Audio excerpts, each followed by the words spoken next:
बिस्मिल्लाहिर्रहमानिर्रहीम। अच्छा बच्चों, आज जो है हमारी S2 की पहली क्लास है। ठीक है। तो पहले हम लोग जो है वो S2 का पेपर पैटर्न और S2 के टॉपिक्स जो S2 के पेपर में आएंगे वो डिस्कस कर लेते हैं। अच्छा बच्चों, जो हमारा S2 का पेपर है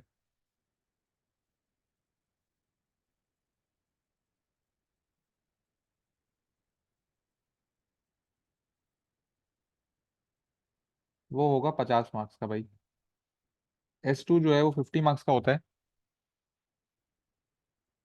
जिसमें हमारे पास 6 to 7 क्वेश्चन आते हैं।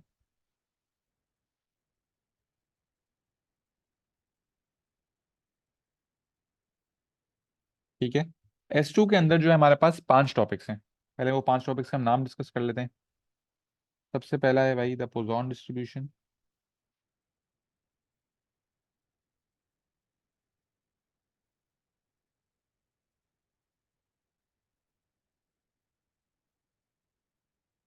फिर दूसरा है linear combination of random variable.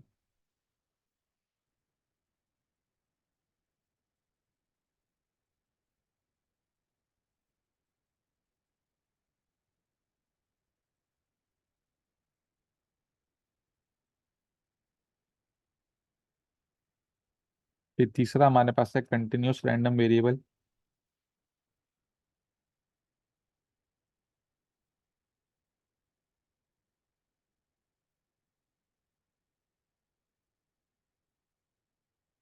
चौथा हमारे पास है सैम्पलिंग एंड एस्टिमेशन।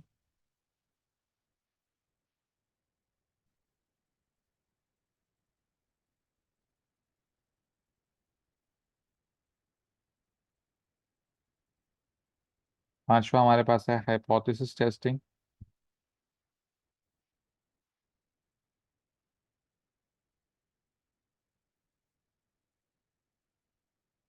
और इसी का एक सब टॉपिक है 5A, लिख देते हैं उसको, एरर्स। ठीक है। ये हमारा छोटा सा S2 का सिलेबस है। सबसे पहला टॉपिक लिखा हुआ है पोजॉन डिस्ट्रीब्यूशन। अच्छा बच्चों, हम लोगों ने S1 के अंदर बायनॉमियल डिस्ट्रीब्यूशन, ज्योमेट्रिक डिस्ट्रीब्यूशन और नॉर्मल डिस्ट्रीब्यूशन डिस्कस करी थी। तो उसी की तरह एक और डिस्ट्रीब्यूशन है पोजॉन डिस्ट्रीब्यूशन, जो हम लोग S2 में अभी पढ़ेंगे। ठीक है। फिर दूसरा टॉपिक है linear combination of random variable. ये एक नया टॉपिक होगा आप लोगों के लिए, लेकिन इतना मुश्किल नहीं है ये भी। ये हमारे पास एक इजी टॉपिक है। कंटिन्यूस रैंडम वेरिएबल भी एक आसान टॉपिक है, इसमें थोड़ी इंटीग्रेशन अप्लाई हो रही होती है। ये भी इजी है। सैम्पलिंग एंड एस्टिमेशन बच्चों को थोड़ा सा मुश्किल लगता है रिलेटिवली, इसको हम मीडियम कंसिडर करते हैं। और हाइपोथेसिस टेस्टिंग जो है वो सबसे ज्यादा बच्चों को मुश्किल लग रही होती है। लेकिन अगर मैं ओवरऑल S2 के पेपर की बात करूं, तो बेटा S2 के पेपर में अच्छी बात क्या है कि जब आपका सिलेबस कंप्लीट हो जाएगा, जब आप पास पेपर्स कर रहे होगे, तो आप लोग एक बात नोट कर रहे होगे कि हर सवाल में सिर्फ वैल्यूज चेंज होती हैं। S2 के बेटा हर सवाल में सिर्फ वैल्यू चेंज हो रही होती हैं। तो 10-15 पेपर जब बच्चा सॉल्व कर लेता है ना, जब बच्चा 10-15 पेपर S2 के कर लेता है, तो उसके बाद बच्चा नोटिस करता है कि सर सिर्फ वैल्यूज चेंज हो रही है, सवाल सेम आ रहे हैं। मतलब सेम वर्किंग हो रही है, सिर्फ नंबर चेंज हो रहे हैं। 2 की जगह 3 लिखा हुआ है, 3.5 की जगह 4.5 लिखा हुआ है। तभी जो है ओवरऑल S2 को हम लोग ईजी कंसिडर करते हैं। और तभी S2 का जो ग्रेड है, वो A जो है हमारा 43 से 44 पे बन रहा होता है। और S2 ऐसा पेपर है जिसमें सबसे ज्यादा फुल मार्क्स आ रहे होते हैं। 50 आउट ऑफ 50 S1 में भी इतने नहीं आते जितना S2 में आता है। तो S2 S1 से भी कंपैरेटिवली इजी है। बेटा वही सेम P3 की 60% वेटेज है और S2 की 40% वेटेज है। ठीक है। जो बच्चे एक्सेल दे रहे हैं उनका P1 30% का होगा, P3 30% वेटेज रखेगा, S1 रखेगा 20% और S2 रखेगा 20% वेटेज।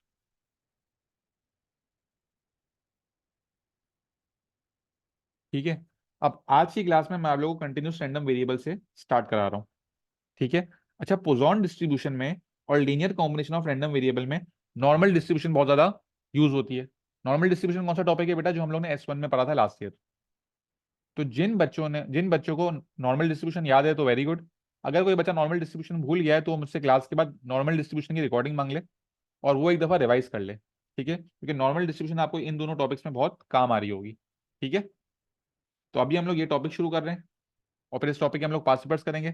तो जब तक हम लोग अपने दूसरे टॉपिक पे पहुंचेंगे आप लोगों का नॉर्मल डिस्ट्रीब्यूशन कंप्लीट होना चाहिए। ठीक है भाई, क्लियर है ये बात? आगे बढ़े बच्चों, चैट बॉक्स में रिप्लाई कर दें।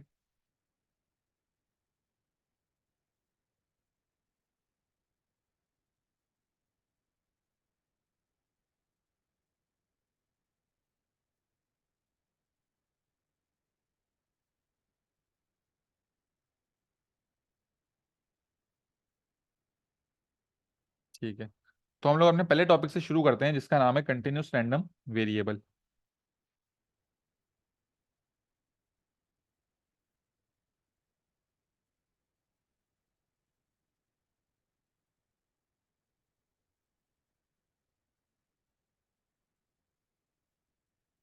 अच्छा, कंटिन्यूस रैंडम वेरिएबल में जो आपके सवाल आते हैं वो किस फॉर्म में गिवन होते हैं? वो आपको इस फॉर्म में गिवन होते हैं, f of x is equal to,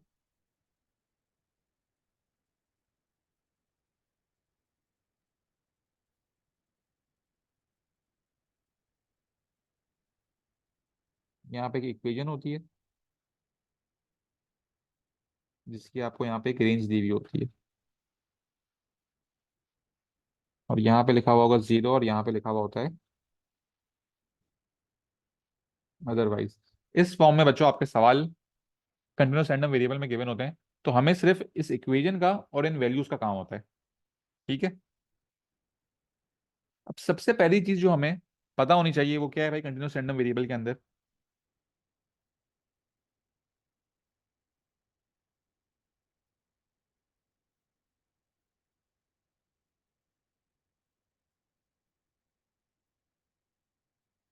यहाँ पे वाई एक्सिस पे होगा एफ एक्स, एक्स एक्सिस पे होगा एक्स।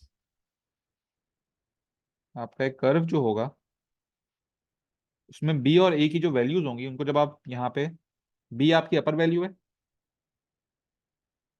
और ए आपकी लोअर वैल्यू होगी, इसके अंदर जो आंसर आ रहा होगा ना वो प्रोबेबिलिटी होगी। वो क्या होगी? हमारी प्रोबेबिलिटी। अच्छा बच्चों, क्या आप लोगों को याद है हम लोगों ने शायद एएस में ये बात डिस्कस भी करी थी प्रोबेबिलिटी के टॉपिक में, कि टोटल प्रोबेबिलिटी कितनी होती है? बेटा आप लोग को याद है टोटल प्रोबेबिलिटी कितनी होती है? टोटल प्रोबेबिलिटी होती है वन। वेरी गुड बेटा। तो यहाँ पे हमारा जो अंदर ये आंसर आएगा,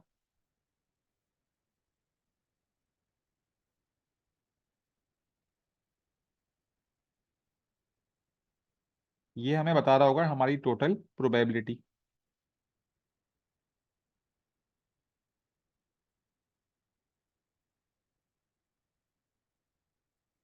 तो ये जो रीजन मैं वन से मार्क कर रहा हूँ ये हमारे पास कितना आ रहा होगा भाई? ये हमारे पास आ रहा होगा वन।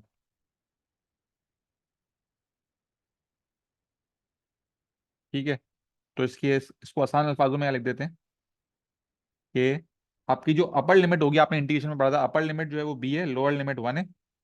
आपकी एक इक्वेशन होगी, उसको आप इंटीग्रेट करोगे।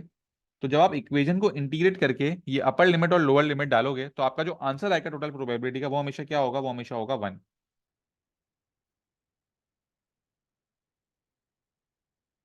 सवाल के अंदर इक्वेशन दी हुई होगी, इक्वेशन को इंटीग्रेट करेंगे, इंटीग्रेट करने के बाद जब आप upper limit minus lower limit करेंगे तो जो आपका आंसर आएगा टोटल प्रोबेबिलिटी का वो कितना आना चाहिए? वो हमेशा वन आना चाहिए। ठीक है, आगे बात करते हैं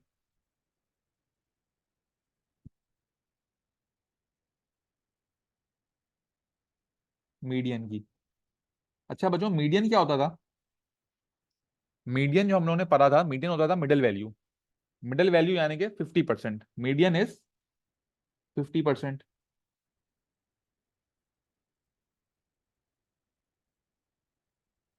तो अगर मैं यहाँ ग्राफ बनाऊं,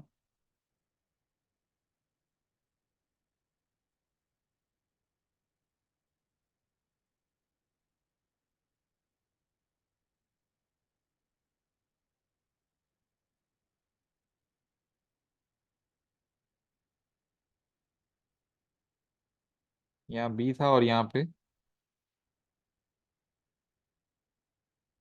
इसकी टोटल प्रोबेबिलिटी जो है वो है वन। अब अगर मीडियन आ गया तो मीडियन जो है वो एग्जैक्टली बीच में होगा।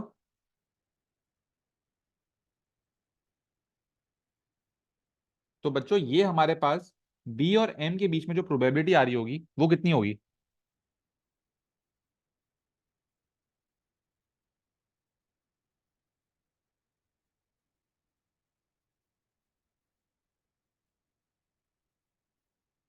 ये होगी 0.5। वेरी गुड बेटा अंजिला।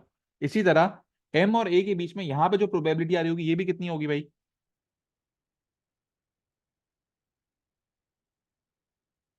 ये भी होगी 0.5। Very good.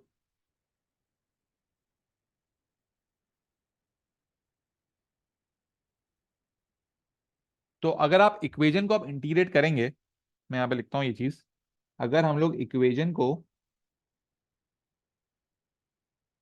इंटीग्रेट करेंगे और अब मेरी अपर लिमिट अगर बी है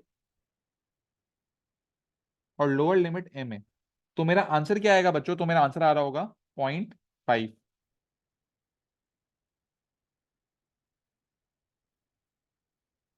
या फिर अगर मैं इक्वेशन को इंटीग्रेट करूं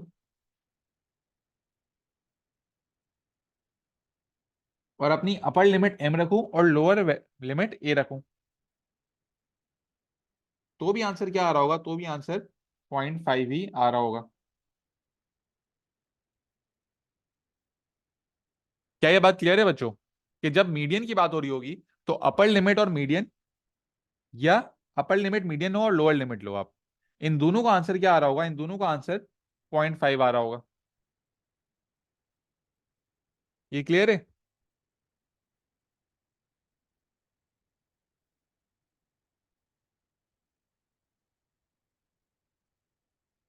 ठीक है, फिर मीडियन के बाद हमारे पास जो चीज आती है वो है अपर क्वार्टाइल।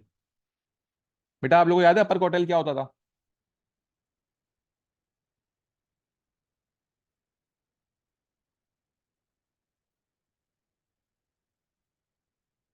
75%। वेरी गुड बेटा। अपर क्वार्टाइल इज 75%। तो अब अगर हमारे पास यहाँ ग्राफ बना हुआ होगा,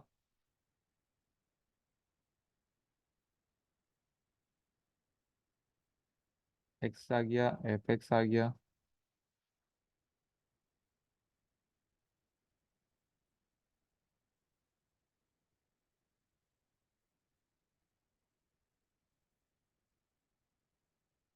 ये हमारे पास बी आ गया, ये ए आ गया। अब अपर क्वार्टाइल होता था 75%।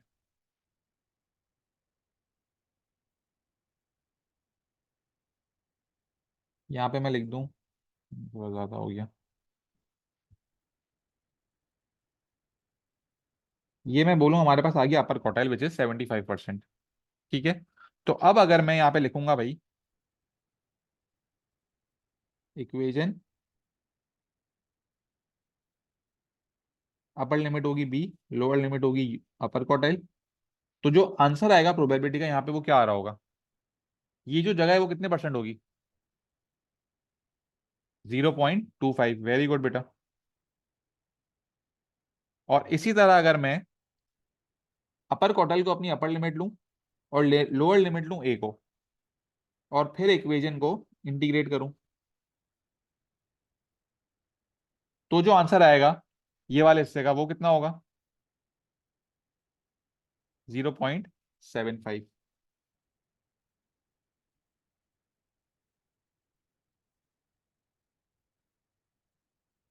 ठीक है।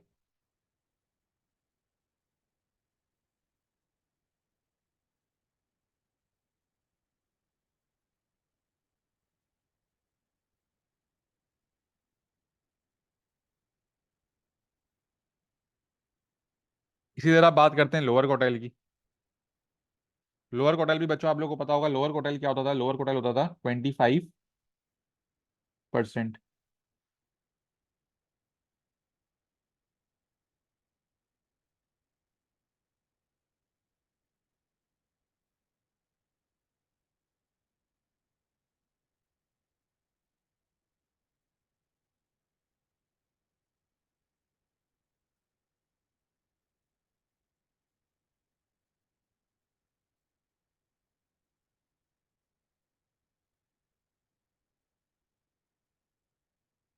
तो लोअर क्वार्टाइल 25% जो है वो यहाँ होगा। ठीक है ना, बीच में यहाँ मीडियन होता है, यहाँ अपर क्वार्टाइल होता है 75%, और 25% होता है लोअर क्वार्टाइल।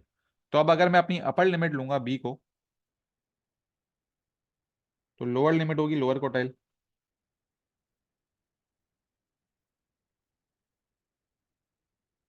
इक्वेशन को इंटीग्रेट करेंगे तो जो प्रोबेबिलिटी आ रही होगी अब वो कितनी आ रही होगी? 0.75, बिल्कुल सही। Upper limit B, lower limit lower quartile, ये आंसर जो है वो 0.75 आ रहा होगा। और इसी तरह अगर मैं अपनी अपर लिमिट को लोअर क्वार्टाइल लेता हूँ और लोअर लिमिट को ए लेता हूँ और इक्वेशन को इंटीग्रेट करता हूँ तो जो आंसर आएगा वो 0.25 आ रहा होगा।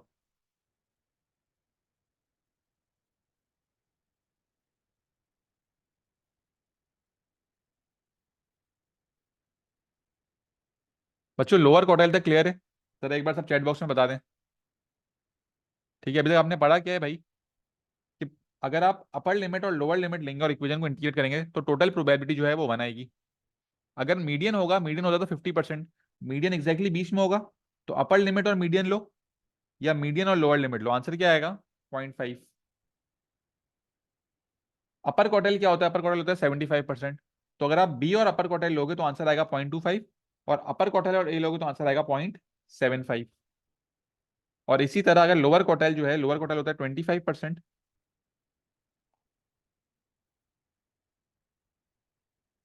तो अगर आप बी और लोअर क्वार्टाइल लोगे तो आंसर आएगा 0.75, और लोअर क्वार्टाइल और ए लोगे तो आंसर आएगा 0.25। ठीक है, अब आगे बात करते हैं मीन की।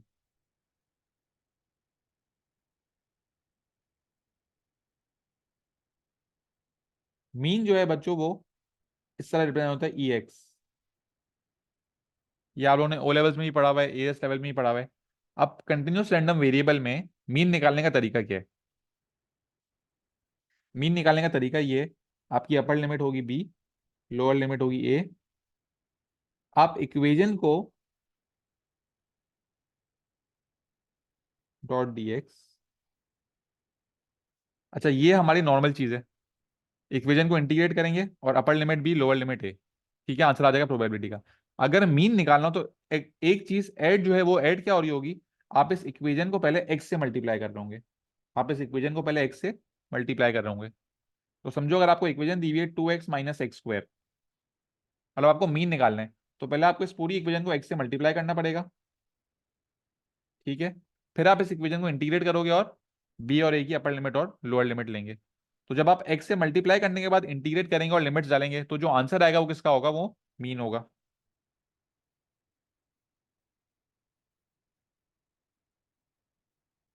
ठीक है,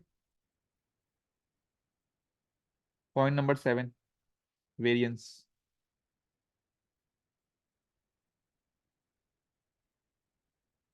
वेरिएंस में क्या होता है भाई?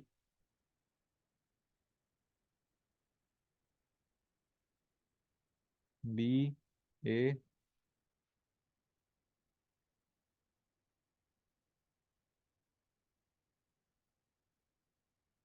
अच्छा भाई ये एक नॉर्मल चीज लिखी हुई है। अब अगर आपको वेरिएंस निकालना है तो आपको इक्वेशन को जो है वो एक्स स्क्वायर से मल्टीप्लाई करना पड़ेगा। इक्वेशन को किससे मल्टीप्लाई करना पड़ेगा बच्चों? एक्स स्क्वायर से मल्टीप्लाई करना पड़ेगा। और फिर इस चीज का जो आंसर आ रहा होगा ना, उसको आप मीन के स्क्वायर से माइनस करेंगे। मीन के स्क्वायर से माइनस करेंगे, तो ये आंसर आपका वेरिएंस का होगा।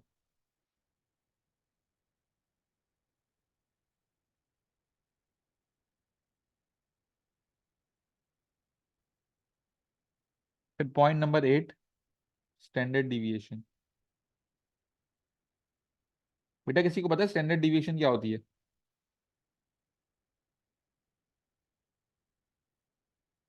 What is standard deviation?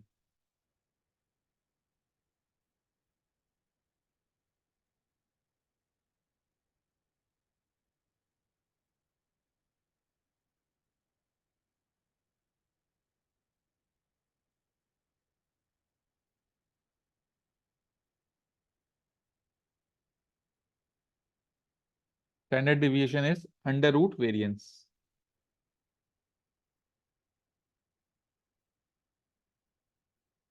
मतलब जब आपसे स्टैंडर्ड डिवीजन मांगी होगी तो आप ये पूरा स्टेप करेंगे और इस आंसर को जो है वो आप रूट में ले आएंगे, तो आपके पास स्टैंडर्ड डिवीजन आ जाएगी।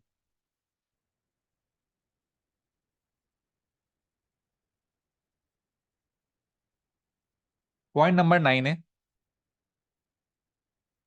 Integration should be strong. Integration,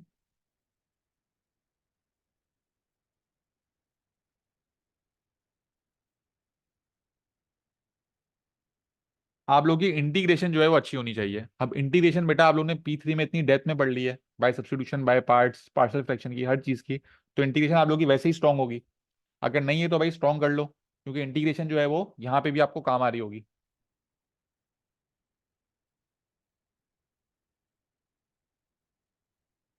और लास्ट पॉइंट है अंडरस्टैंडिंग ऑफ ग्राफ्स।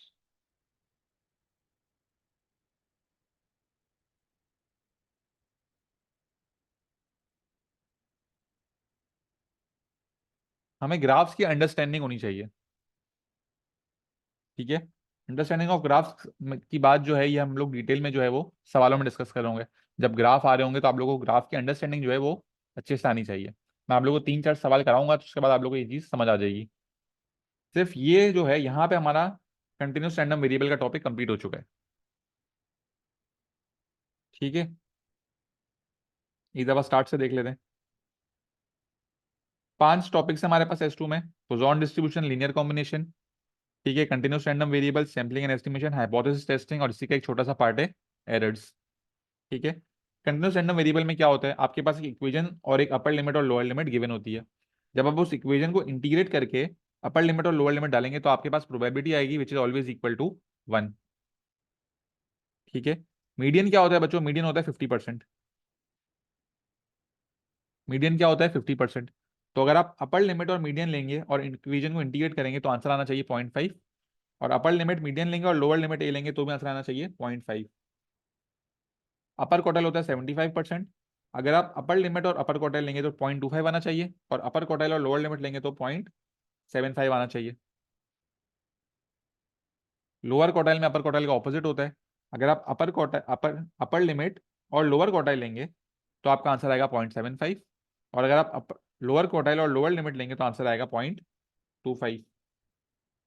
ये आपको इस ग्राफ की अंडरस्टैंडिंग से ही समझ आ रहा है। मीन में एक एक्स्ट्रा स्टेप क्या हो रहा है, मीन में आप इक्वेशन को इंटीग्रेट करने से पहले एक्स से मल्टीप्लाई करेंगे। वेरिएंस में क्या हो रहा है, आप इक्वेशन को इंटीग्रेट करने से पहले एक्स स्क्वायर से मल्टीप्लाई करेंगे, ठीक है। और फिर आपके पास जो यहाँ पे आंसर आ रहा होगा उसको आप मीन के स्क्वायर से माइनस कर रहे होंगे।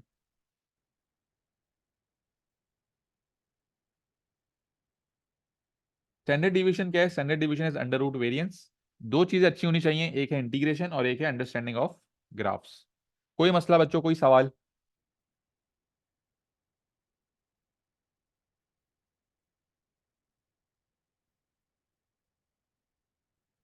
ठीक है।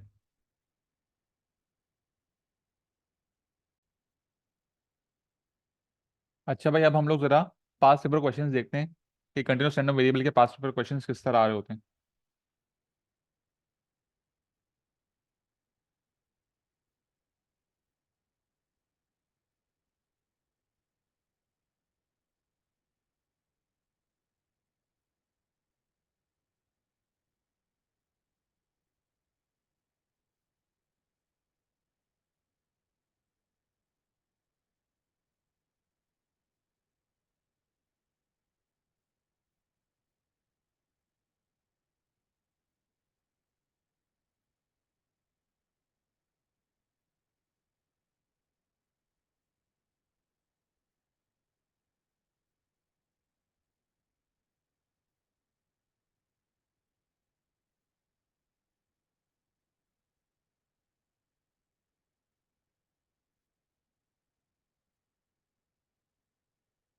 अच्छा भाई, ये पहला सवाल है,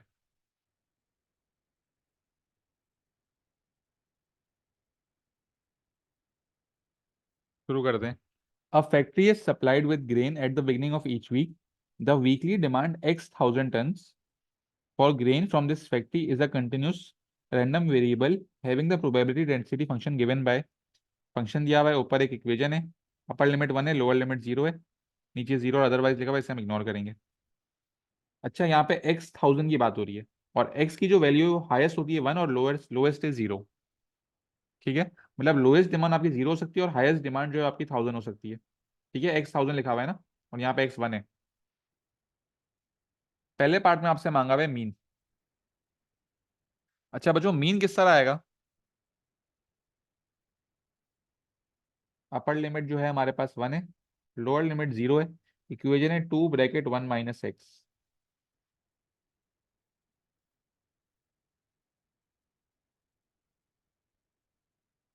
पहले हम लोग मीन के लिए क्या करते हैं, मीन के लिए हम लोग इक्वेशन को एक्स से मल्टीप्लाई करेंगे, ठीक है, और फिर लिमिट्स डालेंगे तो आंसर आ जाएगा मीन का। तो पहले इस इक्वेशन को एक्स से मल्टीप्लाई कर लेते हैं। अच्छा, 2 × 1 = 2, 2 × x = 2x।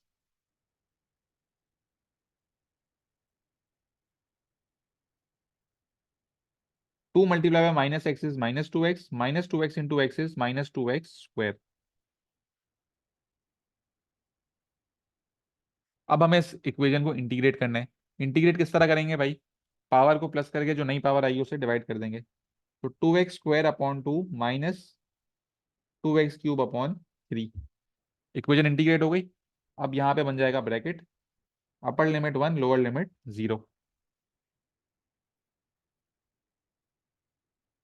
एक्स की जगह भाई 1 सब्स्टिट्यूट कर दें। अगर आप लोग चाहें तो आप लोग इस 2 और 2 को सिंप्लीफाई भी कर सकते हैं, आप लोग की मर्जी है। कर देते हैं हम लोग। तो 1 का स्क्वायर -2, 1 का क्यूब / 3, ये अपर लिमिट आ गई।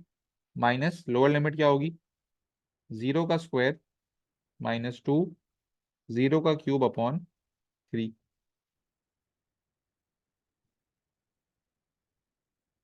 ये आ जाएगा भाई 1 - 2/3। और ये हो जाएगा, ये भी 0 होगा और ये भी 0 होगा।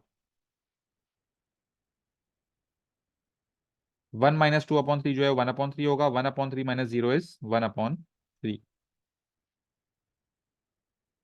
तो ये बच्चों आपका मीन का आंसर आ गया है। इसके आपको 3 मार्क्स मिल गए। कोई मसला बेटा, कोई सवाल है?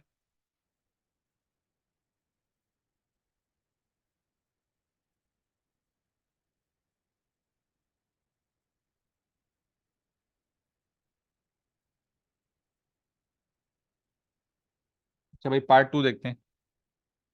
Sir why did you multiply it by x? Anjila बेटा, मीन मीन मांगा था ना अंजिला? अभी लेक्चर में बताया ना आपको मैंने। मीन के लिए क्या करते हैं, इक्वेशन को एक्स से मल्टीप्लाई करते हैं।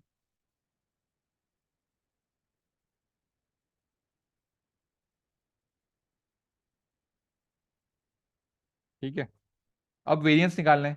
तो बेटा वेरिएंस के लिए क्या करेंगे हम लोग? वेरिएंस के लिए हम लोग एक्स स्क्वायर से मल्टीप्लाई करेंगे, और फिर वही लिमिट्स इंटीग्रेट करके लिमिट्स डालेंगे। जो आंसर आएगा उसको मीन के स्क्वायर से माइनस भी करेंगे। तो पहले तो हम लोग इक्वेशन लिखते हैं भाई। Upper limit 1, lower limit 0, 2 1 - x multiply by, आप एक्स स्क्वायर कर रहे होंगे। 2 1 jar 2, 2 × x² = 2x²। 2 × -x is -2x, -2x × x² is -2x³।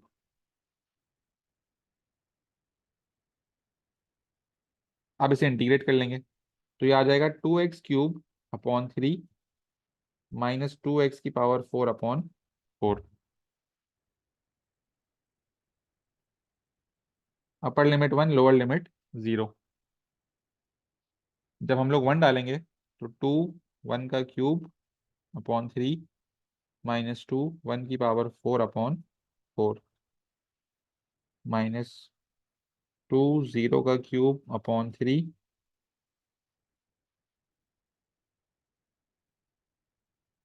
अच्छा भाई, ये तो 0 ही आएगा। बेटा इसका आंसर बता दें क्या आ रहा है?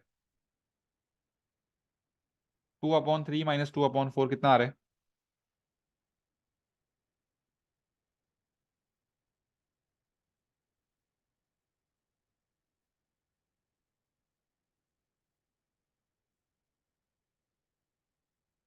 (1/6). और जो आंसर आएगा हमारा उसको हम क्या करेंगे, मीन के स्क्वायर से माइनस करेंगे। तो मीन हमारा यहाँ पे 1/3 आया था, तो -1/3 का स्क्वायर। बेटा फाइनल आंसर क्या आ रहा है? 1/6 -1/3 का होल स्क्वायर।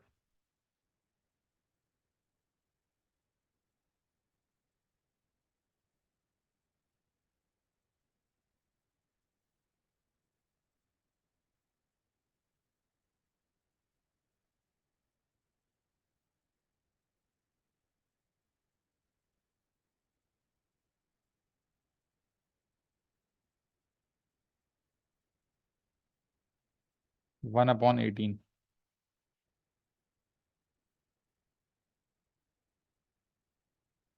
ठीक है। अच्छा 1/3 तो 0.333 होता है। बेटा एक कोई बच्चा चेक करके बता दे, 1/18 का आंसर यही आ रहा है, 0.0556। ठीक है, पार्ट टू भी सही हुआ, 3 मार्क और मिल गए भाई, 6 मार्क हो गए। अब आखिरी सवाल है 5 मार्क का। अच्छा भाई, इसमें जो है वो बच्चों को थोड़ा मसला होता है नॉर्मली भी। क्या लिखा हुआ है? The quantity in grain in tons that the factory should have in stock at the beginning of a week is in order to be 98% certain that the demand will be met. ठीक है, हमारे पास कितनी quantity होनी चाहिए कि हम लोग 98% sure हो कि हमारी डिमांड मीट हो जाएगी? वैसे जो हमारी डिमांड है, वीकली डिमांड, वो 0 से लेकर 1000 तक है।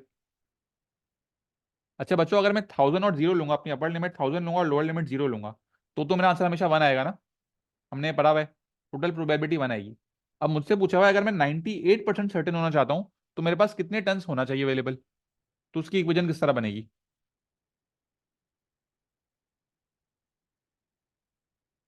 अगर जीरो से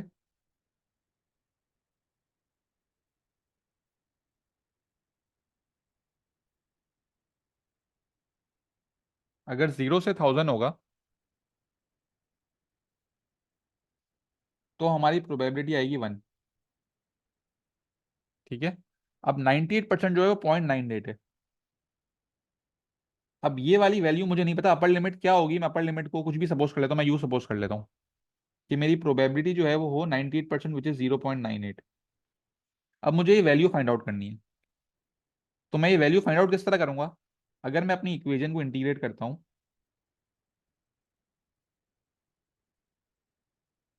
और मैं अपर लिमिट लेता हूँ यू और लोअर लिमिट लेता हूँ 0, तो बच्चों मेरा आंसर 0.98 आना चाहिए। ये बात समझ आ रही है आप लोगों को? कि अगर मैं अपनी अपर लिमिट 1000 की जगह एक अननोन वेरिएबल ले लेता हूँ जो मुझे नहीं पता, जो मुझे निकालना है, तो मेरी जो प्रोबेबिलिटी है वो 0.98 होगी, क्योंकि मुझे सवाल में बोला हुआ था 98%। 98% इज 0.98। ठीक है। अब इस इक्वेशन की मदद से मैं सॉल्व करके इस यू की वैल्यू निकाल लूंगा। अच्छा भाई, अपर लिमिट है यू, लोअर लिमिट है 0, 2 × 1 is 2, 2 × -x is -2x dot d x should be equal to 0.98। अच्छा भाई, इसको इंटीग्रेट करते हैं, 2x - 2x² अपॉन 2। तो ये 2 और 2 सिंप्लीफाई हो जाएगा, क्या बचेगा? 2x - x²।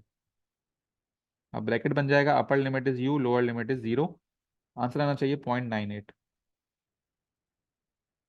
जब मैं अपर लिमिट डालूंगा तो ये बनेगा, लोअर लिमिट डालूंगा तो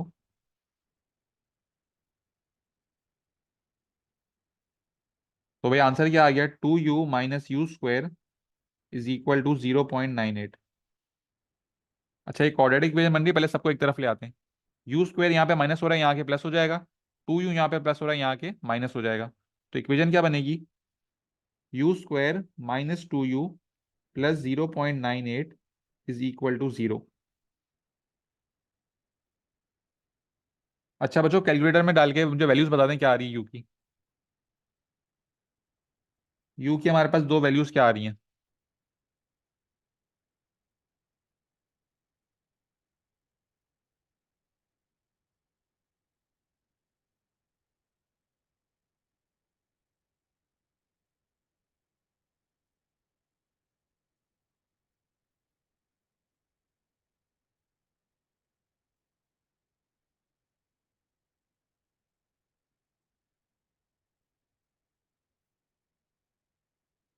1.141।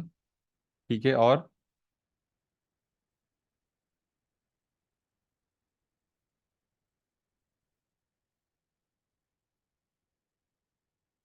बेटा आप लोग राउंड ऑफ सही नहीं कर रहे हो।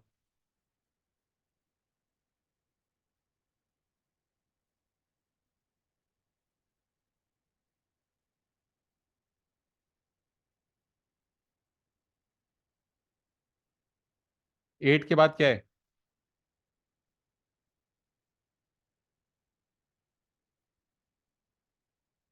5 है तो बेटा 859 हो जाएगा ना? राउंडिंग ऑफ बेटा बहुत मैटर करती है। तो आपका एक आंसर आया 1.141 और एक आया 0.859।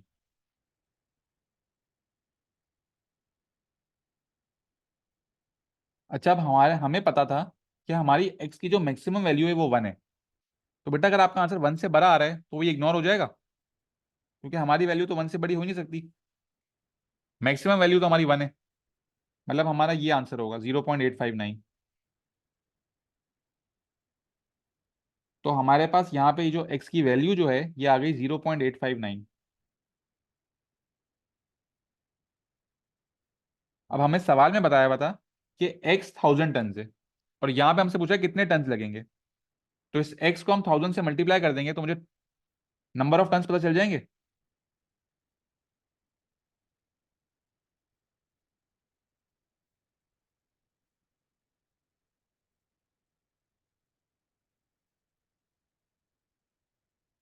ये आपका आंसर हो गया 859 टन्स।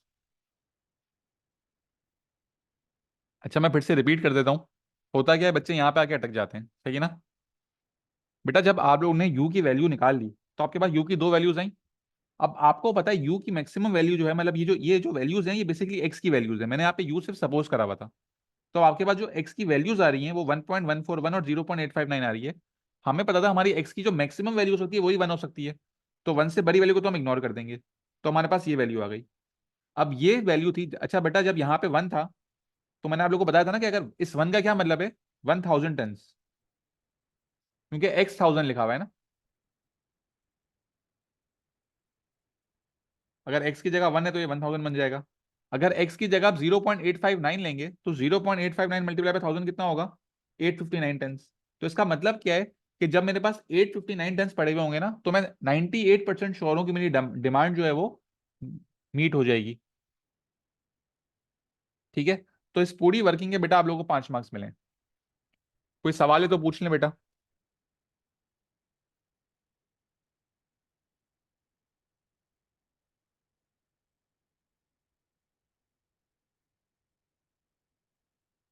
ठीक है।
अच्छा भाई, ये सवाल देखते हैं।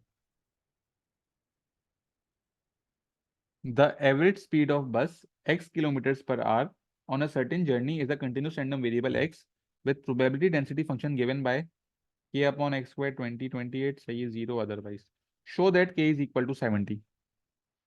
अच्छा बच्चों, हमने सबसे पहली चीज कंटिन्यूस रैंडम वेरिएबल में क्या पढ़ी थी कि जब मैं इस इक्वेशन को इंटीग्रेट करके ये लिमिट्स डालूंगा तो आंसर क्या आएगा, आंसर आएगा 1। Very good. तो क्या मैं ये लिख सकता हूँ पार्ट 1 के लिए कि upper limit 28, lower limit 20, k upon x square dot d x should be equal to 1। सही बात है।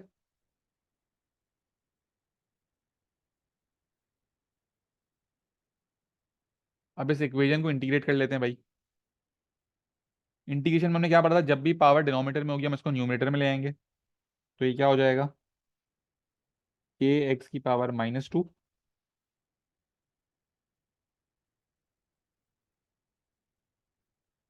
और फिर इसको इंटीग्रेट कर लेंगे के एक्स की पावर -1 अपॉन -1। तो ये हो जाएगा -k upon x. Upper limit 28, lower limit 20, answer आना चाहिए 1।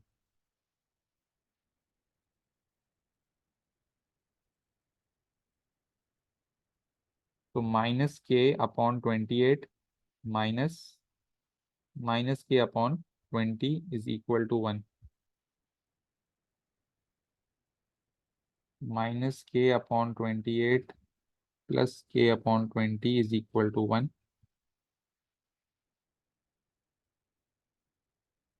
बेटा कैलकुलेटर में एलसीएम लेके सॉल्व कर दें।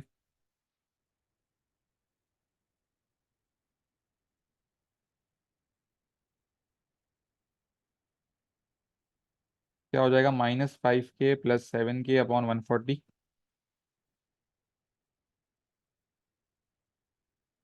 ठीक है, इसको 5 से किया, इसको 7 से किया।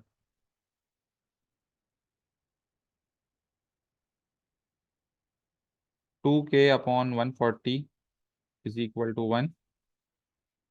140 यहाँ डिवाइड हो रहा है, वहां जाके मल्टीप्लाई हो गया।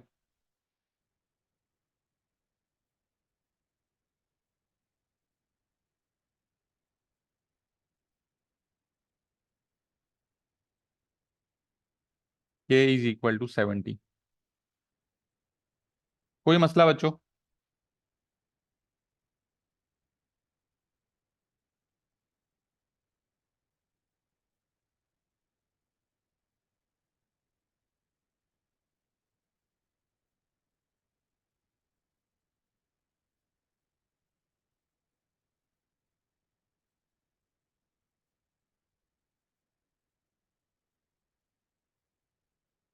पार्ट 2 में जो है वो आपसे ई एक्स का क्या मतलब होता है बच्चों? ई एक्स का मतलब होता है मीन। मतलब आपसे मीन मांगा गया है। मीन किस तरह निकालेंगे हम लोग?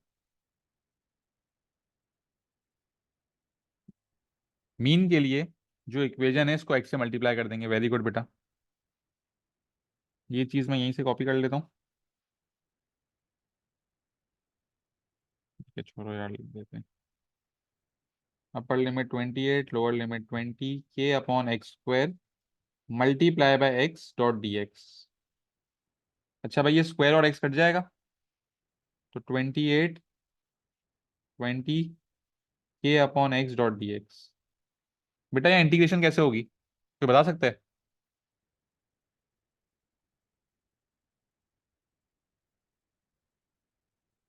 हाँ बेटा, यहीं पे आप लोग एक ही जगह 70 लिख सकते हो। काम करते हैं, यहीं पे लिख देते हैं। के की जगह की वैल्यू को सब्स्टिट्यूट कर देते हैं।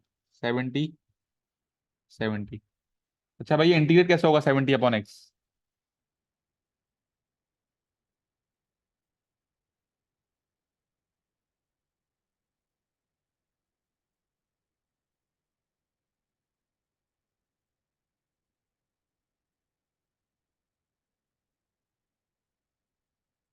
क्या हुआ भाई, भूल गए? बेटा 1/x की इंटीग्रेशन याद है आप लोगों को? P3 में पढ़ी थी। बिल्कुल, तो 70/x की क्या हो जाएगी? 70 ln x। अब वैल्यूज को सब्स्टिट्यूट कर देंगे, तो 70 ln 28 माइनस 70 ln 20। क्या आंसर आ रहा है भाई? 70 ln 28 माइनस 70 ln 20।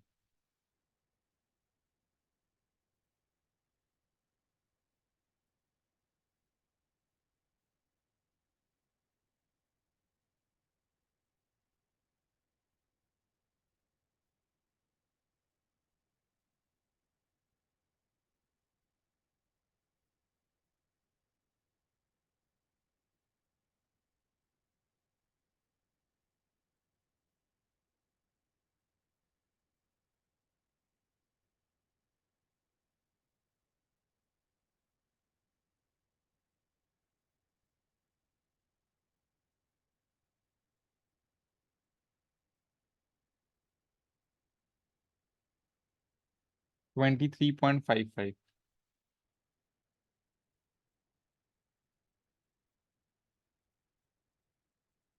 ये आ गया बच्चों आप लोगों का मीन।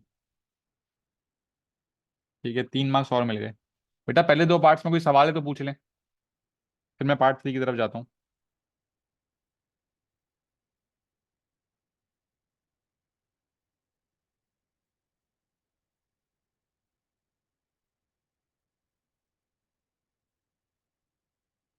अच्छा, पार्ट 3 में आपसे पूछ रहा है find probability x is less than E x.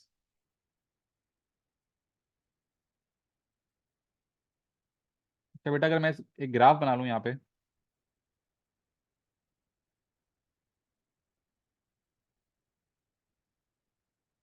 ये 28 होगा भाई,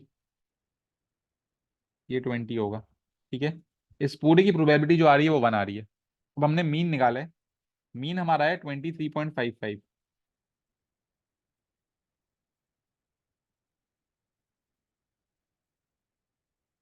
मीन आया 23.55। अब मुझसे पूछे x is less than E x, mean के पीछे की प्रोबेबिलिटी कितनी आ रही है, मुझे ये वाली जगह निकालनी है भाई। तो ये जगह किस तरह आएगी, जब मैं अपर लिमिट लूंगा 23.55 और लोअर लिमिट लूंगा 20। सही बात है। तो पार्ट 3 के लिए मुझे क्या करना है,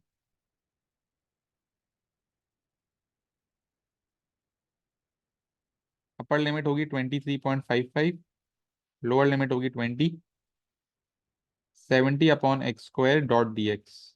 इसको सॉल्व करूंगा तो मेरे पास पार्ट 3 का आंसर आ जाएगा। अच्छा, मैं इस इक्वेशन को इंटीग्रेट पहले भी कर चुका हूँ, -k/x आया था।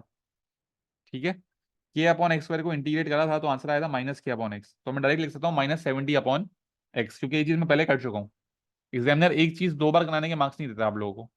ठीक है, तो -70/x आ गया इंटीग्रेट करने के बाद। Upper limit 23.55, lower limit 20, -70/23.55 -70/20। अच्छा बच्चों, ये माइनस माइनस प्लस हो जाएगा, तो एक बच्चा मुझे कैलकुलेटर में पुट करके आंसर बता दे। -70/23.55 +70/20, क्या आंसर आ रहा है?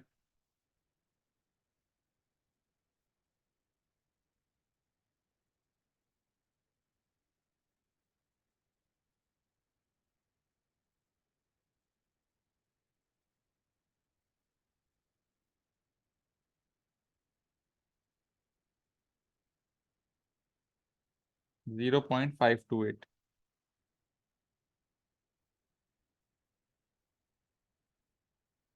ये आपका पार्ट 3 सॉल्व हो गया। कोई मसला बच्चों पार्ट 3 में?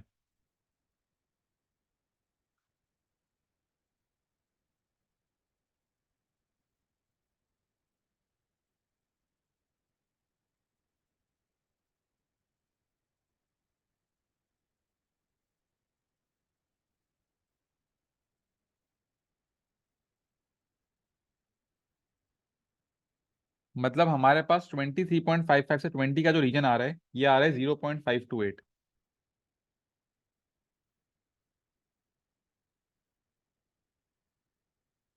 ये पूरा रीजन हमारे पास आ रहा है 0.528।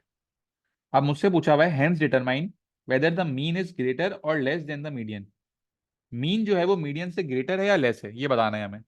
अच्छा बच्चों, एक बात बताओ कि अगर मुझे यहाँ पे मीडियन को प्लॉट करना हो, तो मीडियन में 23.55 के आगे करूंगा, 23.55 के पीछे करूंगा? मुझे पता है ये प्रोबेबिलिटी जो है ये 0.528 है।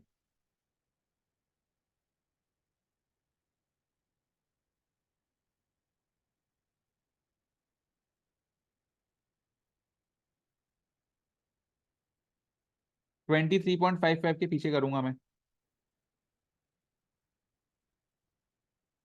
ऐसा क्यों है भाई? क्योंकि मुझे पता है कि मीडियन की और लोअर लिमिट की जो प्रोबेबिलिटी है वो 0.5 होती है, और 23.55 से 20 की जो प्रोबेबिलिटी आई है मीन की, ये आई है 0.528। तो ये इससे ज्यादा है मीडियन से। तो इसका मतलब क्या होगा कि मीडियन की जो भी वैल्यू होगी वो मीन से क्या होगी, वो मीन से स्मॉल होगी। तो मैं यहाँ पे क्या लिख सकता हूँ भाई?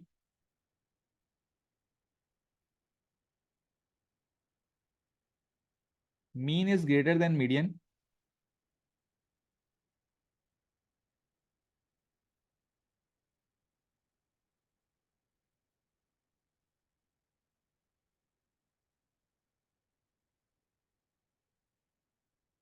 As the probability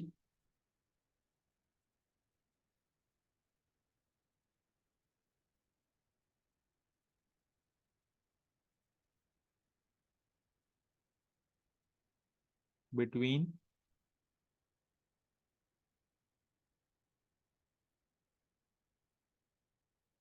mean and lower limit is greater than 0.5।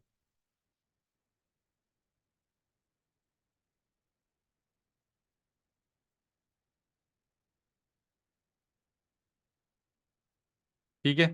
अच्छा बच्चों, एक और चीज मैं आप लोगों को बताना चाहूंगा इसमें एक्स्ट्रा बात, कि आप लोग इस मीडियन की वैल्यू भी निकाल सकते हो। जिस तरह आपको पता है ना मीन 23.55 है, आप लोग मीडियन की वैल्यू भी निकाल सकते हो। किस तरह? आपको पता है अगर मैं अपर लिमिट मीडियन लूंगा और लोअर लिमिट 20 लूंगा तो आंसर 0.5 आएगा। जी बेटा फलिया, मीडियन जो है वो बिहाइंड होगा। अच्छा एक बात बताओ, अगर मैं ये लिखूं एम लूँ अपर लिमिट, 20 लूँ लोअर लिमिट, इक्वेशन है 70/x², तो इसका आंसर जो है 0.5 आ रहा होगा मीडियन और लोअर लिमिट का। और इसकी इंटीग्रेशन मैं पीछे देख चुका हूँ, इसकी इंटीग्रेशन आई थी -70/x, -70/x, m और 20 इज इक्वल टू 0.5। तो ये क्या हो जाएगा भाई, -70/m minus -70/20 is equal to 0.5, -70/m, ये माइनस माइनस प्लस हो जाएगा, 70/20 इज 3.5, 3.5 यहाँ प्लस हो रहा है, वहां जाके माइनस हो जाएगा भाई।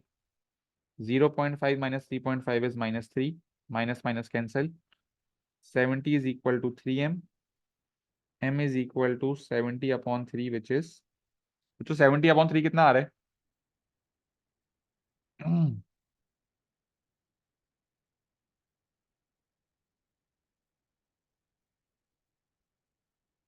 23.33।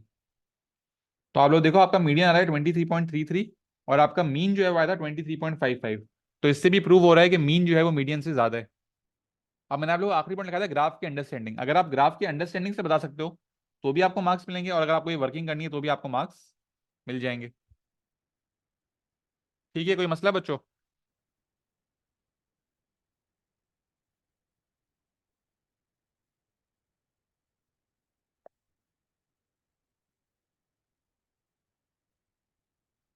ठीक है, आज की क्लास हम यहीं तक रख रहे हैं, नेक्स्ट क्लास में हम इसे फर्दर कंटिन्यू करेंगे। बेटा एक छोटी सी रिक्वेस्ट है आप लोगों से, क्वेश्चन 3 से 10 तक आप लोग ट्राई कर लेना। ठीक है, ऑब्वियस सी बात है अभी आप लोग को मुश्किल हो रही होगी, लेकिन अगर आप लोग ट्राई कर लोगे ना मेरे कराने से पहले, तो आप लोगों के कॉन्सेप्ट जब मैं करा रहा हूँ तो और क्लियर हो जाएंगे। तो क्वेश्चन नंबर 3 से लेकर 10 तक की जो 8 सवाल हैं सिर्फ ये ट्राई कर लेना आप लोग एक दफा। ठीक है भाई? ओके बच्चों, अल्लाह हाफिज।